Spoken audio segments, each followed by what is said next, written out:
আমি এখন subjective form নিয়ে আরেকটু ক্লিয়ারভাবে বলতে চাই।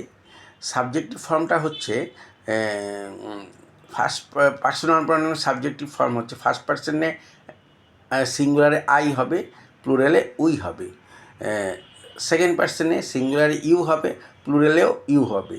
থার্ড পার্সনে সিঙ্গুলারে হি হবে, বা মহিলাদের ক্ষেত্রে মেয়েদের ক্ষেত্রে শি হবে, পুরুষের ক্ষেত্রে হি হবে। ইট হইতে পারে, ইতর জাতীয় প্রাণীর ক্ষেত্রে ইট হইতে পারে। তারপর প্লুরালে হবে দে, দে হবে। এখানে এই অবজেক্টিভ ফর্ম যেমন আইয়ের সিঙ্গুলার অবজেক্টিভ ফর্ম মি। এই অবজেক্টিভ ফর্ম একটা সেন্টেন্সের সাবজেক্টিভ ফর্মটা কি, সেন্টেন্সের যখন সাবজেক্ট হিসাবে ব্যবহার হবে তখন সাবজেক্টিভ ফর্মটা আমি ব্যবহার করব। এখানে অবজেক্টিভ ফর্ম বা পসেসিভ ফর্ম আসবে না। যেমন আমি মি প্লে ফুটবল বলতে পারি না, আই প্লে ফুটবল বলতে হবে, কারণ মিটা হচ্ছে অবজেক্টিভ ফর্ম। কাজে আমি এখানে আই সাবজেক্ট হিসাবে আইকে ব্যবহার করতে হবে সাবজেক্টিভ ফর্ম হিসাবে।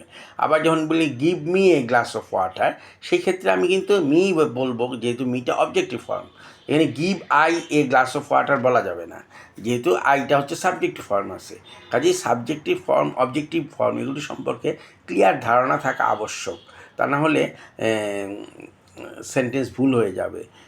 কাজেই এখানে যেমন দে প্লে ফুটবল, আমরা বলতে পারি না দেম প্লে ফুটবল, দেমটা হচ্ছে অবজেক্টিভ ফর্ম।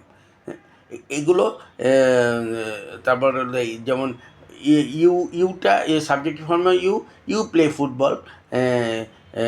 ইয়োরটা হচ্ছে গিয়া পয়েসিভ ফর্ম হয়ে যায়। হ্যাঁ, ইট ইজ ইয়োর বুক, একটা অধিকার অর্থে ইয়োর বোঝায়। এগুলো সম্পর্কে আমি পরবর্তীতে কথা বলবো।